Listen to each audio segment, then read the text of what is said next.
नमस्कार। सोचिए, एक अकेली टेक्नोलॉजी, सिर्फ एक, जिसने हमें इंसान बना दिया। आज हम उसी एक चिंगारी की कहानी में गहराई से उतरने वाले हैं, जिसने हमें सिर्फ गर्मी नहीं दी, बल्कि सच पूछिए तो हमारी पूरी हस्ती को ही गढ़ दिया। तो सवाल यह है कि आखिर वो कौन सी एक टेक्नोलॉजी थी, है ना बड़ा सवाल। और इसका जवाब हमें हमारे एवोल्यूशन की कहानी के बिल्कुल बीचों बीच ले जाता है, करीब करीब 8 लाख साल पहले।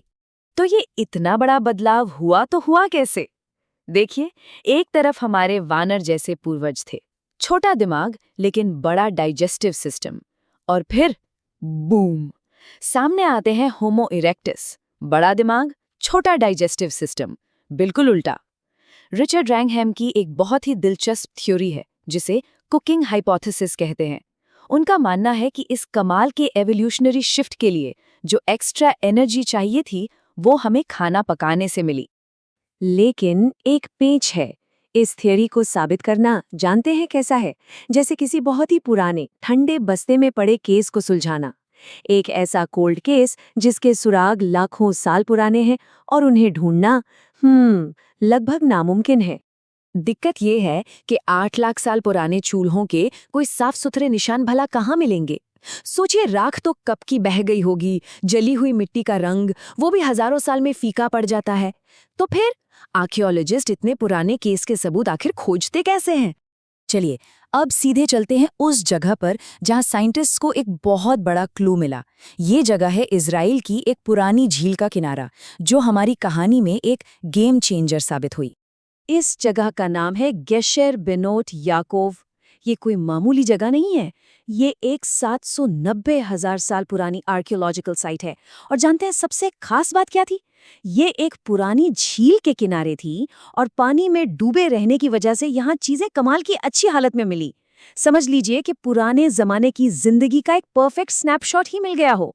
तो अब सवाल ये था कि वैज्ञानिक उन सबूतों को कैसे ढूंढे जो आंखों से दिख ही नहीं रहे। उन्होंने एक ऐसी चीज की तलाश शुरू की जिसे कहते हैं फैंटम हर्थ, यानी एक अदृश्य चूल्हा। ये फैंटम हर्थ आखिर है क्या? सोचिए, ये एक पुराने चूल्हे का एक तरह का भूत है, जिसे हम देख तो नहीं सकते, लेकिन उसके छोड़े गए निशान पकड़ सकते हैं। ये निशान है छोटे छोटे जले हुए टुकड़ों के खास पैटर्न, जो एक ही जगह पर इकट्ठे मिलते हैं, बिल्कुल एक फोरेंसिक फिंगरप्रिंट की तरह। तो इस फिंगरप्रिंट को खोजने के लिए साइंटिस्ट्स ने एक 3 स्टेप फोरेंसिक मेथड अपनाया। स्टेप 1, बहुत ही ध्यान से आर्कियोलॉजिकल लेयर्स की खुदाई की गई। स्टेप 2, फिर सारी मिट्टी को पानी की मदद से छाना गया ताकि छोटे से छोटे माइक्रो आर्टिफैक्ट्स भी मिल जाएं। और फाइनली स्टेप 3, जली हुई और बिना जली हुई हर चीज की एकदम सटीक लोकेशन को मैप किया गया। और यहीं पर मिला वो आहा मोमेंट। देखिए, जंगल की आग में जला हुआ सामान पूरे इलाके में यहाँ वहाँ बिखरा होता है रैंडमली, लेकिन जब इंसान आग कंट्रोल करते हैं, जैसे किसी चूहे में, तो सारा जला हुआ मलबा एक ही जगह पर इकट्ठा मिलता है। बिल्कुल वैसे ही जैसे पिकनिक के बाद सारा कचरा चादर के आसपास ही मिलता है, पूरे पार्क में नहीं फैला होता, है ना? और ये पक्का करने के लिए कि ये सिर्फ एक इत्तेफाक नहीं था, साइंटिस्ट ने एक हाईटेक तरीका अपनाया, थर्मोल्यूमिनेसेंस। इस टेक्निक से ये साबित हो गया कि चकमक पत्थर के वो छोटे छोटे टुकड़े 400 डिग्री सेल्सियस से भी ज्यादा तापमान पर गर्म हुए थे। और इतना हाई टेम्परेचर वो सिर्फ एक कंट्रोल्ड आग में ही मुमकिन है। तो इस पूरी जासूसी का नतीजा क्या निकला? और उससे भी बड़ा सवाल, हमारे पूर्वजों का मकसद क्या था? चलिए, अब इस केस के फैसले और मोटिव दोनों पे नजर डालते हैं। ये तारीख दिमाग में बिठा लीजिए। 7,90,000 साल पहले ये इंसानी इतिहास में आग को काबू करने का सबसे पुराना पक्का सबूत है। जरा सोचिए, कितना लंबा, कितना पुराना वक्त है ये। और फैसला ये है, गेशर बेनोट याकोव में मिले वो एक जगह पर इकट्ठे चमक पत्थर के टुकड़े ही हमारे पूर्वजों द्वारा आग के कंट्रोल्ड इस्तेमाल का सबसे पहला और पक्का सबूत है। Case closed. पाषाण युग के डिटेक्टिव्स ने ये गुत्थी सुलझाई ही ली। तो चलिए, अब आते हैं मोटिव पर। आखिर ये खोज हमारी इवोल्यूशन को समझने के लिए इतनी जरूरी क्यों है? देखिए, ये सिर्फ गर्मी या रोशनी की बात नहीं थी।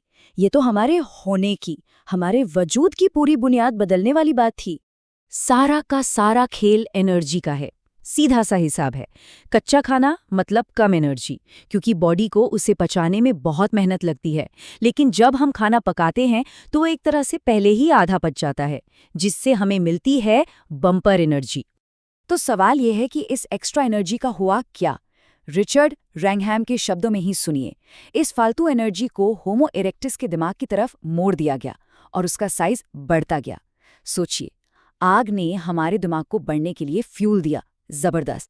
इस नई आदत ने, यानी खाना पकाकर खाने की आदत ने, एक बिल्कुल नई स्पीशीज की रेसिपी तैयार कर दी। नरम खाना तो चबाने के लिए छोटे जबड़े और दांत, पचाने में आसान खाना तो छोटा डाइजेस्टिव सिस्टम, और इन सबसे जो एनर्जी बची वो सारी की सारी चली गई हमारे सबसे पावरफुल अंग, हमारे दिमाग को बड़ा और कॉम्प्लेक्स बनाने में। तो आखिर में ये सिर्फ एक टेक्नोलॉजिकल लीप नहीं था।